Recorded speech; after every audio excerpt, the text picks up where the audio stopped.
Evidence के आधार पर court ने इसको 6 मामलों में आरोपी बनाया। सीबीआई को शुरू से पता है कि ये सर्कमटेंशियल एविडेंस का मामला था और यही कारण रहा सीबीआई की इन्वेस्टिगेशन फेलियर का। सुरेंद्र कोहली और पंधेर अब जेल से बाहर हैं, लेकिन 16 बच्चियां जिनका कत्ल हो गया, उनका कातिल कौन है ये अभी भी पता नहीं है।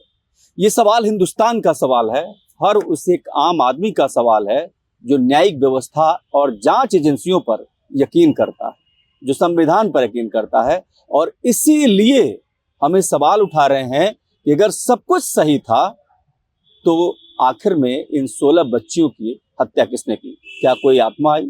ये बहुत सवाल है। और ये सवाल इसलिए भी बहुत महत्वपूर्ण है कि अभी सुरेंद्र कोहली भी छूट गया है। लेकिन हमारे साथ जो शख्स हैं उनके बारे में बताऊं कि खालिद खान है, इस पूरे मामले को देख रहे थे, खासकर के अधिवक्ता थे विक्टिम के।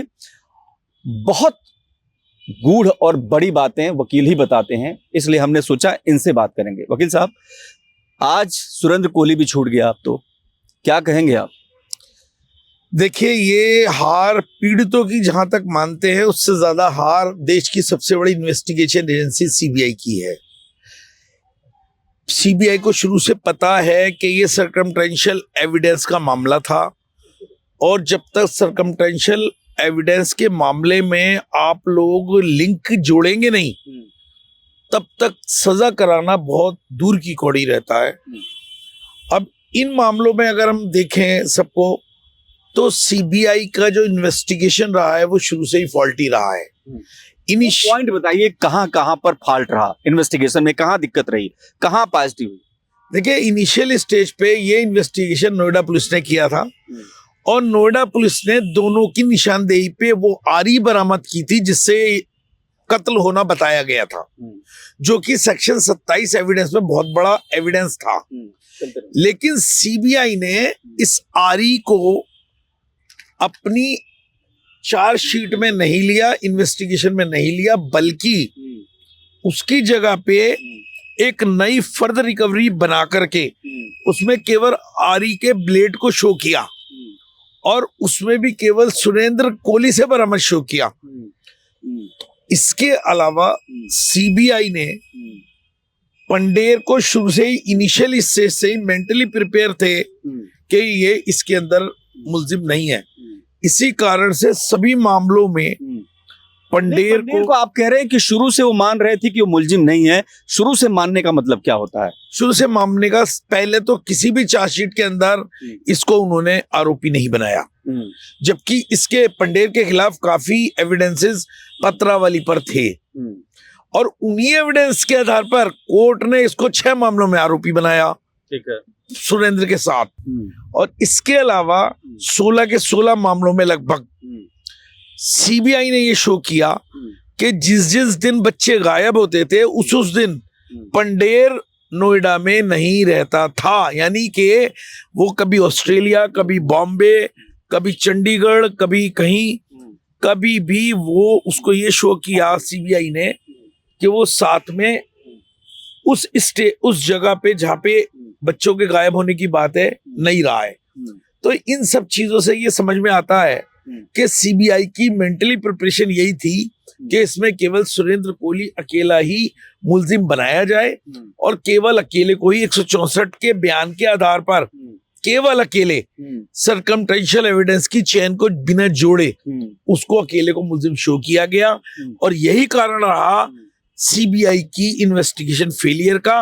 और इसी कारण से जब पंडेर छूटा है उसका कहीं ना कहीं फायदा सुरेंद्र कोहली को मिलना तय था और वो उसी आधार पर छूटा है। मतलब आप ये कह रहे हैं वकील साहब कि ये पूरा जो इन्वेस्टिगेशन था इसमें बहुत सारे लूप होल्स थे, एजेंसियों पर सवाल था और आप तो गंभीर आरोप लगा रहे हैं। आपका ये कहना है कि शुरू से ही पंधेर को बचाने की कोशिशें हुई।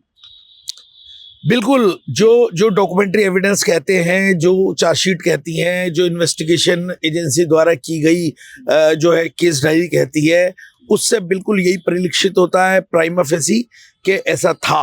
और इसके अलावा जो लास्ट में जिस समय 6 केसों में पंडेर को बराबर का मुल्जिम बनाया गया था मेरे द्वारा बयानों के आधार पे, उसके बाद में बाकी के 11 मामलों में या 10 मामलों में सीबीआई के जो गवाह थे उन्होंने पंडेर का कहीं नाम नहीं लिया, केवल सुरेंद्र कोहली को ही उन्होंने मुलजिम बनाया। तो उन केसों में तो सुरेंद्र कोहली के अलावा पंडित को सजा भी नहीं मिल पाई। अच्छा, एक और सवाल है कि जो पायल थी, जो बड़ी पायल थी, ठीक है, जो बड़ी पायल थी उसके बारे में कहा जा रहा था कि उसके पिता ने पहले पंडेर का नाम लिया, पहले पिता ने पंडेर का नाम लिया और बाद में वो कोर्ट में मुकर गया। उसके बाद ये मामला कहाँ गया, इसके बारे में जरा कुछ बताइए। देखिए, आखिर क्यों मुकर गया, क्या स्थिति रही? देखिए, बड़ा इंटरेस्टिंग मामला रहा अपने आप में कि जो बच्चों को मारने वाले जिन पे आरोप था पंडेर, सुरेंद्र कोहली, वो तो बरी हो गए। लेकिन इसमें सबसे इंटरेस्टिंग पॉइंट ये है कि जो विक्टिम जो बड़ी पायल थी, उसके फादर नंदलाल थे, उन्होंने शुरू में बयान दिया था कि पंडेर ने आरी बरामद कराई, उसने मारा, सारा आरोप लगाया था। और करीब करीब 4 तारीखों की गवाही के बाद में 5वीं तारीख की गवाही में पंडेर को उन्होंने क्लीन चिट दे दी नंदलाल ने कोर्ट के सामने। ठीक है। तब नंदलाल के खिलाफ परजरी का मामला मैंने विक्टिम की तरफ से, बाकी की तरफ से श्रीमती रामाजन साहब स्पेशल जज के सामने डाला, प्रस्तुत किया, जिसमें 2007 में ये मामला डाला गया था और 2021 में नंदलाल को इसमें सजा हुई। क्या सजा हुई और क्या कोर्ट की टिप्पणी रही, जरा ये बताइए। कोर्ट ने ये माना कि नंदलाल ने जानबूझकर कोर्ट के सामने बयान बदला है, झूठा बयान दिया है और वो इसका सजा का हकदार है। इस प्रकार से उसको लगभग 3.5-4 साल की सजा फर्जी के मामले में दी और वो जेल गया। इसका मतलब तो ये है कि कहीं न कहीं नंदलाल पर कोई दबाव था, कोई प्रेशर था या लालच था। इसका मतलब क्या होता है? डेफिनेटली जिस व्यक्ति ने उसी कोर्ट के अंदर में शुरू के 4 तारीखों पे पंडेर के खिलाफ बयान दिया है और 5वीं लास्ट तारीख पे उसने उस सबको बयानों को पलटते हुए कहा कि मैंने अपने अधिवक्ता के कहने पे ये बयान दिए थे और पंडेर को क्लीन चिट दी। तो ऐसी स्थिति में कहीं ना कहीं या तो लालच या दबाव या जो भी रहा हो, इसमें कोई नहीं कि आउटसाइडर सोर्स ने कहीं ना कहीं काम किया है जिससे कि नंदलाल अपने बयानों से लास्ट मोमेंट में। और ये बहुत दिलचस्प है, दर्शकों को भी समझना पड़ेगा कि ये इतना दिलचस्प है कि जिस लड़की का पिता पंडेर के खिलाफ शिकायत दर्ज कराता है, उनके खिलाफ बयान देता है और वही बाद में पलट जाता है। इसका मतलब तो ये होता है और उसके बाद कोर्ट जो है सीधे उसको पनिश करती है। इसका मतलब ये है कि उसने अदालत के सामने झूठ बोला था और वो झूठ पकड़ा गया था और इन्होंने उसको जेल भिजवाया। अब आप एक और जरूर वकील साहब हम जानना चाहेंगे कि इस मामले में जो उस समय के तत्कालीन जो डायरेक्टर थे सीबीआई के, उनको भी सजा हुई, वो क्या मामला था? देखिए, इसमें एक और बहुत इंटरेस्टिंग बात रही। एक पिंकी सरकार मर्डर केस था इसके अंदर में ही। उनका फादर था जतिन सरकार। जतिन सरकार बहरामपुर का रहने वाला था, वेस्ट बंगाल। जब वो अपने घर पे गया कुछ समय के लिए तो घुटनों तक पानी के अंदर उसका शव बरामद हुआ, डेड बॉडी बरामद हुई। उस समय मेरे खिलाफ हिंदुस्तान टाइम्स में ये छापा गया एसपी मुर्शिदाबाद राहुल श्रीवास्तव के द्वारा कि खालिद खान यहाँ आए थे वेस्ट बंगाल और वो लेके घर से गए थे इसको और तब से वो गायब है। तब मैंने सुप्रीम कोर्ट का दरवाजा खटखटाया। सुप्रीम कोर्ट ने ना केवल मुझे प्रोटेक्ट किया, बल्कि उस समय के तत्कालीन डायरेक्टर सीबीआई विजय शंकर शर्मा और एसपी सीबीआई एसजेएम गिलानी और एक और यूपी पुलिस के सीओ थे, उन तीनों के खिलाफ मर्डर केस उनकी डायरेक्शन पर दर्ज हुआ। अच्छा, कोठी नंबर जो बताया जाता है, जिस तरीके से वो कोठी बदनाम हुई और कहा गया कि लगातार एक ऐसे भवन के यानी ऐसी बिल्डिंग के रूप में आज भी सबके सामने जहां दहशत आलम और ये सवाल भी कि क्या आम आदमी को इंसाफ इस न्यायिक व्यवस्था में मिलेगा, क्यों चूक हो गई, कहां चूक हो गई, किन किन जगहों पे चूक हुई, पूरा मामला देखेंगे तो अभी भी इंसाफ बहुत दूर है। देखिए, सबसे बड़ी बात यह है रक्षक और भक्षक की भूमिका यहाँ पे देखनी जरूरी है। देखिए, जिसका काम इन्वेस्टिगेशन प्रॉपरली करना है और उस इन्वेस्टिगेशन में जो जो एविडेंसेस हैं उन सबको कलेक्शन करके इस प्रकार का मामला बनाना है, इस प्रकार के साक्ष्य देने हैं जिससे कि संज्ञान होकर के उसको सजा हो सके। और वही अगर इन्वेस्टिगेशन एजेंसी इसमें कमियां छोड़ेगी, लूपहोल्स छोड़ेगी, प्रपत्रों को नहीं लगाएगी, कोर्ट में पेश नहीं करेगी और एक अपना जो माइंड सेट कर लेगी पर्टिकुलर एक मुलजिम के खिलाफ दूसरे को बेनिफिट देने के लिए, ऐसी स्थिति में नहीं, जब आप आरी की बात कर रहे थे कि एक आरी बरामद हुई थी, उस आरी को सीबीआई ने प्रस्तुत नहीं किया, यानी प्रेजेंट नहीं किया कोर्ट के सामने, वो क्या मामला है? देखिए, नोएडा पुलिस ने इन दोनों की निशानदेही पर एक आरी बरामद की थी और इनका कन्फेशन रिकॉर्ड किया था, जिसमें ये कहा था इन्होंने कि हम दोनों ने इसी आरी से काटते थे और आगे आगे चल करके दोनों ने नोएडा पुलिस को बाथरूम के फर्स्ट फ्लोर के बाथरूम पे से वो आरी बरामद करके दी थी। लेकिन वो आरी को सीबीआई ने ना तो उस फर्द बरामदगी को, ना ही उस आरी को, ना तो अपना पार्ट बनाया इन्वेस्टिगेशन का, ना उसको पेश किया, बल्कि उसके स्थान पर एक अलग फर्द बरामदगी बनाई केवल सुरेंद्र कोहली की इंस्टेंस पे, और वो भी आरी ब्लेड का बरामद होना शो किया आरी की जगह पर। तो ऐसी स्थिति में जब सेक्शन 27 एविडेंस की इतनी अहम रिकवरी को आप छिपाएंगे, दिखाएंगे नहीं, बताएंगे नहीं, कोर्ट के सामने नहीं आएगी, ऑब्वियस है उसका बेनिफिट मुलजिम को मिलना तय है। और जब मेन मुलजिम को उसका बेनिफिट मिलेगा तो डेफिनेटली कोई एक्यूज उससे कहीं ना कहीं प्रभावित होगा। अच्छा, एक आखिरी सवाल जरूर आपसे करना चाहेंगे। इस पूरे सिस्टम में वो जो 16 बच्चियां हैं वो इंसाफ के लिए तो अभी भटक रही हैं, उनकी आत्माएं भटक रही हैं, उनके परिवार के लोग भटक रहे हैं। इस बीच तमाम सारी चीजें बदले गए, तमाम गवाह बदल गए, सारी चीजें हुई।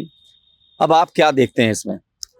देखिए, अब जहां तक बात है, इसमें कोई शक नहीं है कि जिन्होंने अपने बच्चे खोए हैं और इतने निर्दयी कांड में अपने बच्चे खोए हैं, उनको कहीं ना कहीं आत्मा उनकी, और प्लस मरने वालों की आत्मा भी कहीं ना कहीं न्याय की उम्मीद कर रही होगी। लेकिन इस स्टेज पर आकर जो उन्हें अन्याय मिला है, इससे कहीं ना कहीं वो जरूर प्रभावित रहे होंगे। लेकिन फिर भी आज इतनी बड़ी देश की एजेंसी द्वारा की गई इन्वेस्टिगेशन के बाद भी कोर्ट के हाथ खाली हैं, पीड़ितों के हाथ खाली हैं, और आज भी ये सवाल अपने आप में महत्वपूर्ण है, उन बच्चों की हत्या, बच्चों का कातिल कौन? कातिल कौन है? ये सवाल इसलिए भी बहुत महत्वपूर्ण है क्योंकि एक लंबे अरसे तक मुकदमा चलता है और दो जो सबसे मुख्य किरदार हैं वो दोनों बेदाग बाहर निकल आते हैं। और इसी में ये सवाल पैदा होता है कि जब ये दो लोग खुद ही, जब ये साबित हो गया, कोर्ट से बरी हो गए, तो आखिर कातिल कौन है? ये किसी रहस्य, रोमांच और सस्पेंस की तरह है। लेकिन इन सब में उन कहानियों का भी जिक्र बहुत जरूरी है कि क्या जांच एजेंसियों ने अपना काम किया, जांच एजेंसियों ने किया क्या और निकला क्या, और वो भी तब जब तत्कालीन सीबीआई के डायरेक्टर ही पनिश हो जाएं। और इसके अलावा जो एक लड़की का पिता है वो कोर्ट में झूठी गवाही का सजा का हकदार बन जाए, तो ये सवाल बहुत बहुत महत्वपूर्ण है कि क्या खरीदा गया, क्या बेचा गया, क्या कुछ ऐसा हुआ जो नहीं होना चाहिए था। क्योंकि अभी भी ये सवाल निठारी कांड में गूंज रहा है कि कातिल कौन है, कौन था कातिल जिसने 16 से अधिक बच्चियों का कत्ल किया, और इस रहस्य के पीछे का पर्दा उठना बाकी है। लेकिन अब उम्मीद तो है नहीं कुछ। नहीं, देखिए, जहां तक सुप्रीम कोर्ट ने अपनी मोहर लगा दी है, इन्वेस्टिगेशन एजेंसी का काम कंप्लीट हो गया है, तो मुझे लगता है कि अब ऐसी स्टेज पे आकर के ना तो विक्टिम्स में दम है और ना ही वो इतने टूट चुके हैं, और इसके अलावा कोई जुडिशियल रेमेडी भी इसमें कोई खास बनती नहीं है। तो ऐसी स्थिति में मेरा मानना है, वैसे तो सुप्रीम कोर्ट को इनहेरेंट पावर है, वो चाहे तो कॉन्स्टिट्यूशनल बेंच में भाई इसको री ट्रायल के लिए भी कर सकते हैं या रिकंसिडरेशन कर सकते हैं। लेकिन उसके बावजूद भी जहां तक ये मामला अब तक हुआ है और इतने साल खराब हुए हैं और देश के करोड़ों रुपए सीबीआई ने बर्बाद किए इन्वेस्टिगेशन में, उसके बाद भी सीबीआई के हाथ खाली रहे हैं, तो ऐसी स्थिति मुझे लगता नहीं है कि इसमें आगे कहीं कोई किसी प्रकार की प्रगति की आशंका है। तो देखिए, तमाम सारे सवालों के बीच ये सवाल बहुत मौजूद है कि 17 बच्चियों, यानी 16 बच्चियों, 16 से अधिक, 19 मामले थे, लेकिन चूंकि 3 के बारे में कंफर्मेशन नहीं था, लेकिन 16 बच्चियों की हत्या किसने की? उन्हें जमीन निकल गया था, आसमान खा गई थी? ये सवाल हर वो भारतीय पूछता है जो सीबीआई पर यकीन करता है, जो यूपी पुलिस पर यकीन करता है, जो कोर्ट पर यकीन करता है, पूरे न्यायिक व्यवस्था पर यकीन करता है, जो इस देश के संविधान पर भरोसा करता है, वो सवाल जरूर करता है कि आखिर इन बच्चियों का कातिल कौन था। और ये भी कि क्या ये गरीब बच्चे क्या इंसाफ के हकदार नहीं थे, क्या इनका परिवार इंसाफ का हकदार नहीं था, क्योंकि इसमें कड़ियां जिस तरीके से छूटी गई या जुड़ती गई, उससे सवालों की फहरिस्त लगातार बढ़ती गई। सोनू खान के साथ मैं देवनाथ, भारत एक्सप्रेस, गाजियाबाद।